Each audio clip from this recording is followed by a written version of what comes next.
आपका यूनिक प्रज्ञान यूट्यूब परिवार में हार्दिक स्वागत है, वंदन है, अभिनंदन है। प्यारे साथियों, हिंदी साहित्य प्रश्नोत्तरी 50 लेकर के आपके बीच उपस्थित हूं। और जैसा कि आप जानते हैं, प्रश्नोत्तरी 50 प्रतिदिन सुबह 5 बजे आपको मिल जाती है, जिसका मुख्य उद्देश्य है 50 प्रश्नों का रिवीजन आपको सुबह सुबह कराना।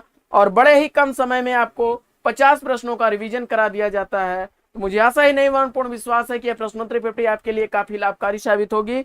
तो इसी आकांक्षा के साथ आपके समक्ष प्रश्नोत्तरी 50 प्रस्तुत कर रहा हूं। तो प्रश्नोत्तरी 50 प्रारंभ की जाए उससे पूर्व देखते हैं आज का मॉर्निंग कोट्स। आज का मॉर्निंग कोट्स है कि कड़ी मेहनत आपको वहां पहुंचा देती है जहां अच्छी किस्मत शायद ही आपको पहुंचा पाए। जी हाँ दोस्तों, सफलता का बस एक ही राज होता है, अथक प्रयत्न करना। कठिन मेहनत से ही आप सफलता को प्राप्त करेंगे। तो इसी मॉर्निंग कोट्स के साथ प्रारंभ करेंगे प्रश्नोत्तरी 50। लेकिन प्रश्नोत्तरी 50 का पहला प्रश्न आप तक पहुंचे इससे पूर्व अगर वीडियो को पहली बार देख रहे हैं तो चैनल पर नए हैं तो कृपया चैनल को सब्सक्राइब कर लें और बगल में बने हुए बेल आइकन से ऑल बटन को प्रेस करें, जिससे कि आने वाले नए वीडियो की नोटिफिकेशन आपको सबसे पहले मिल सके। तो साथियों, मुझे उम्मीद है कि आपने चैनल को सब्सक्राइब कर लिया होगा और वीडियो को लाइक करके शेयर भी कर दिया होगा, क्योंकि आप वीडियो को देखते समय बीच में लाइक और शेयर करना भूल जाते हैं। तो फटाफट वीडियो को लाइक और शेयर कर दीजिए, जिससे कि हमारा मनोबल बना रहे और हम आपके लिए प्रतिदिन ऐसी ही पाठचर्या लेकर आते रहें। तो साथियों, देखते हैं बिना समय गवाए आज का पहला प्रश्न। विनायक उपन्यास के लेखक कौन है? तो विनायक उपन्यास के लेखक रमेश चंद्र शाह जी हैं। 2014 ईस्वी इस उपन्यास का प्रकाशन काल है। प्रश्न संख्या 2 है कि प्रगतिवाद के किन लेखकों को रामविलास शर्मा ने ढाक के 3 पात कहा है? इसका जवाब हो जाएगा नागार्जुन, केदारनाथ और त्रिलोचन को रामविलास शर्मा ने ढाक के 3 पात कहा है। प्रश्न संख्या 3 देखते हैं कि विशाल भारत पत्र के प्रथम संपादक कौन थे? तो विशाल भारत पत्र के प्रथम संपादक पंडित बनारसी दास चतुर्वेदी जी थे। अगला प्रश्न, रस की अनुभूति कराने में अभिधा शब्द शक्ति ही प्रधान है, यह मान्यता किसकी है? तो रस की अनुभूति कराने में अभिधा शब्द शक्ति ही प्रधान है, यह अनुभूति है, यह मान्यता है भट्ट नायक की। अगला प्रश्न है कि आचार्य वामन ने काव्य हेतु के स्थान पर किस शब्द का व्यवहार किया है? तो आचार्य वामन ने काव्य हेतु के स्थान पर काव्यांग शब्द का प्रयोग किया है। अगला प्रश्न है कि हम बिस्पाई जन्म के कृति के लेखक कौन हैं? तो जवाब हो जाएगा हम बिस्पाई जन्म के यह कृति बालकृष्ण शर्मा नवीन द्वारा लिखी गई है। आइए बढ़ते हैं साथियों अगले प्रश्न की तरफ। और प्रश्न संख्या 7 है, महीप, नीलिमा, इलाचंद्र जोशी के किस उपन्यास के पात्र हैं? महीप, नीलिमा इलाचंद्र जोशी द्वारा लिखे गए निर्वासित उपन्यास की पात्र हैं और 1946 ईस्वी इस उपन्यास का प्रकाशन काल है। अगला प्रश्न है कि किस आचार्य ने गुणों को रस आश्रित माना है? तो गुणों को रस आश्रित मानने वाले आचार्य हैं आनंद वर्धन जी। अगला प्रश्न है कि सुभद्रा कुमारी चौहान की रचना त्रिधारा का प्रकाशन काल क्या है? सुभद्रा कुमारी चौहान द्वारा लिखी गई रचना त्रिधारा का प्रकाशन काल है 1930 ईस्वी। अगला प्रश्न है कि कृपाराम द्वारा रचित नायिका भेद की सबसे पुरानी पुस्तक कौन सी है? तो कृपाराम द्वारा रचित नायिका भेद की सबसे पुरानी पुस्तक है हित तरंगिणी। अगला प्रश्न है 11 प्रश्न संख्या की जयपुर नरेश जगत सिंह के आश्रय में रहते हुए पद्माकर ने कौन सा लक्षण ग्रंथ लिखा था? तो जवाब हो जाएगा जगत विनोद। अगला प्रश्न है कि रसानुभूत के संदर्भ में उत्पत्तिवाद संप्रदाय के जनक कौन है? तो रसानुभूत के संदर्भ में उत्पत्तिवाद संप्रदाय के जनक हैं भट्ट लोलट। अगला प्रश्न है कि लहरों के राजहंस नाटक के नाटककार कौन है? तो लहरों के राजहंस नाटक मोहन राकेश द्वारा लिखा गया नाटक है। और अगला प्रश्न है कि रामचंद्रिका को फुटकर कविताओं का संग्रह किसने कहा है? तो रामचंद्रिका को फुटकर कविताओं का संग्रह कहने वाले डॉक्टर पीताम्बर दत्त बड़तवाल हैं। अगला प्रश्न है कि ध्यान मंजरी के रचनाकार कौन है? तो ध्यान मंजरी अग्रदास द्वारा लिखी गई रचना है। अगला प्रश्न है कि भरत मिलाप के रचनाकार कौन है? तो भरत मिलाप ईश्वरदास द्वारा लिखी गई रचना है। प्रश्न संख्या 17 है कि भक्ति काल को ईसाइयत की देन कहने वाले इतिहासकार कौन है? तो भक्ति काल को ईसाइयत की देन कहने वाले इतिहासकार जॉर्ज अब्राहम ग्रियर्सन महोदय हैं। किस रचनाकार को कवि सम्राट के नाम से जाना जाता है? तो कवि सम्राट उपाधि से जाने जाते हैं अयोध्या सिंह उपाध्याय हरिऔध जी। अगला प्रश्न है कि उत्तरी भारत की संत परंपरा के लेखक कौन है? उत्तरी भारत की संत परंपरा कृति के लेखक परशुराम चतुर्वेदी हैं। अगला प्रश्न है कि कविता कौमुदी के संग्रहकर्ता कौन है? तो कविता कौमुदी कृति के संग्रहकर्ता राम नरेश त्रिपाठी हैं। अगला प्रश्न है कि अंगद की नियत निबंध संग्रह के रचनाकार कौन है? तो अंगद की नियत निबंध संग्रह लिखा गया है विद्या निवास मिश्र द्वारा। 1984 ईस्वी का प्रकाशन काल है।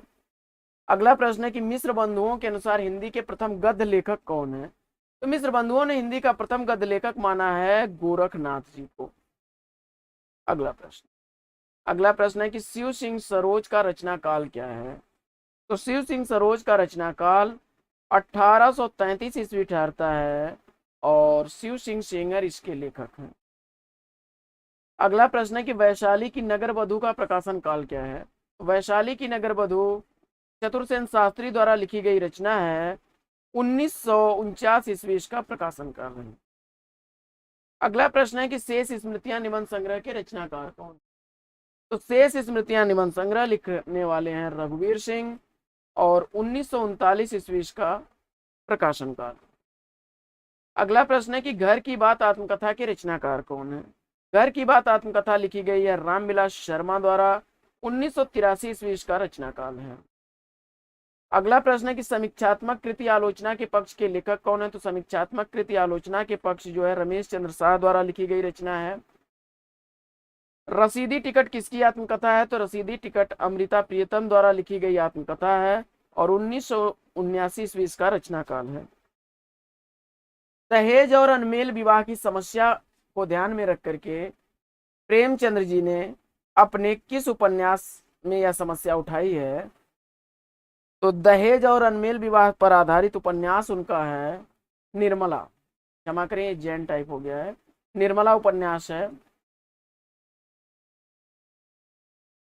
अगला प्रश्न है अंतिम अरण्य उपन्यास के रचनाकार कौन है? अंतिम अरण्य उपन्यास लिखा गया है निर्मल वर्मा द्वारा और 2000 ईस्वी का प्रकाशन काल है। अगला प्रश्न है कि परिंदे कहानी से नई कहानी की शुरुआत मानने वाले समीक्षक कौन है? तो जवाब हो जाएगा डॉक्टर नामवर सिंह। अगला प्रश्न है कि उत्तर प्रियदर्शी नामक गीत नाट्य के रचनाकार कौन है? तो उत्तर प्रियदर्शी नामक गीत नाट्य लिखने वाले हैं अज्ञेय। अगला प्रश्न है कि किस उपन्यास में रईस साहूकार मदन मोहन के अंग्रेजी सभ्यता की नकल और अव्यय की कथा है? तो जवाब हो जाएगा परीक्षा गुरु उपन्यास है, लाला श्रीनिवास दास द्वारा लिखा गया 1882 ईस्वी का उपन्यास है। यक्षगान किसके द्वारा लिखित कहानी है? यक्षगान अखिलेश द्वारा लिखी गई कहानी है। अगला प्रश्न है कि जीवन के 4 अध्याय आत्मकथा के लेखक कौन है? तो जीवन के 4 अध्याय आत्मकथा भुवनेश्वर प्रसाद मिश्र की आत्मकथा है और माधव उनकी उपटाइटिल है। अगला प्रश्न, छंदानुशासन और योग शास्त्र किसकी कृतियां हैं? तो छंदानुशासन और योग शास्त्र दोनों ही कृतियां हेमचंद द्वारा लिखी गई। अगला प्रश्न है कि तुलसीदास को हिंदी का धर्मध्वज किसने कहा है? तुलसीदास को हिंदी का धर्मध्वज कहने वाले चतुरसेन शास्त्री हैं। अष्टपदी जोग कृति के रचनाकार कौन है? तो अष्टपदी जोग कृति लिखी गई है हरिदासिनी रंजनी द्वारा। आइए साथियों बढ़ते हैं अगले प्रश्न की तरफ। और अगला प्रश्न है रीतकालीन कवि बिहारी की कविता को शक्कर की रोटी किसने कहा है? तो बिहारी की कविता को शक्कर की रोटी कहने वाले हैं पद्म सिंह शर्मा जी। अगला प्रश्न है कि सिद्धांत बोध और सिद्धांत सार के रचनाकार कौन है? तो सिद्धांत बोध और सिद्धांत सार कृति लिखी गई है जसवंत सिंह द्वारा। अगला प्रश्न है कि द्रौपदी नामक प्रबंध काव्य के रचनाकार कौन है? तो द्रौपदी नामक प्रबंध काव्य लिखा गया है नरेंद्र शर्मा द्वारा। अगला प्रश्न है कि युगांत किसकी कृति है? तो युगांत रचना के रचनाकार हैं सुमित्रा नंदन पंत जी। 1936 ईस्वी का रचनाकाल है। अगला प्रश्न है कि केशव दास को कठिन काव्य का प्रेत किसने कहा है? तो केशव दास को कठिन काव्य का प्रेत कहने वाले हैं आचार्य रामचंद्र शुक्ल जी। और अगला प्रश्न है कि कितने शहरों में कितनी बार कृति की विधा क्या है? तो कितने शहरों में कितनी बार यह कृति ममता कालिया द्वारा लिखी गई 2011 ईस्वी की कृति है और आत्मकथा विधा की रचना है। अगला प्रश्न है कि जलती हुई नदी आत्मकथा के लेखक कौन है? तो जलती हुई नदी आत्मकथा लिखी गई है कमलेश्वर द्वारा। 1999 ईस्वी का प्रकाशन काल है।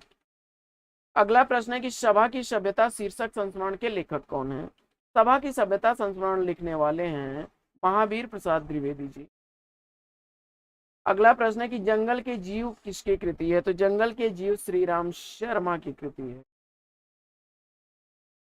अगला प्रश्न है कि कामायनी को मानवता के रसात्मक इतिहास की संज्ञा किसने प्रदान की? तो कामायनी को मानवता के रसात्मक इतिहास की संज्ञा देने वाले हैं नंद दुलारे वाजपेयी जी। अगला प्रश्न है कि झूठ झूठ सच निबंध के लेखक कौन है? तो झूठ सच निबंध लिखा गया है सिया राम शरण गुप्त द्वारा। 1939 ईस्वी का प्रकाशन काल है। और अगला प्रश्न है कि पृथ्वी परिक्रमा यात्रा साहित्य के लेखक कौन है? तो पृथ्वी परिक्रमा यात्रा साहित्य लिखा गया है सेठ गोविंद दास द्वारा, जिसका 1954 ईस्वी प्रकाशन काल है। तो साथियों, पाठचर्या कैसी लगी? अगर पाठचर्या अच्छी लगी हो तो वीडियो को लाइक कर दीजिए, दोस्तों में शेयर कर दीजिए, चैनल पर पहली बार है तो चैनल को सब्सक्राइब कर लीजिए। तो साथियों, आज की पाठचर्या में फिर लेंगे हम लोग यहीं पर विराम। फिर मिलेंगे आपसे अगले वीडियो में एक नए प्रकरण, एक नए टॉपिक, एक नए अंदाज में। तब तक के लिए लेंगे आपसे विदा। आपका जीवन मंगलमय हो। बेस्ट विशेष बेस्ट आप लग। जय हिंद साथियों।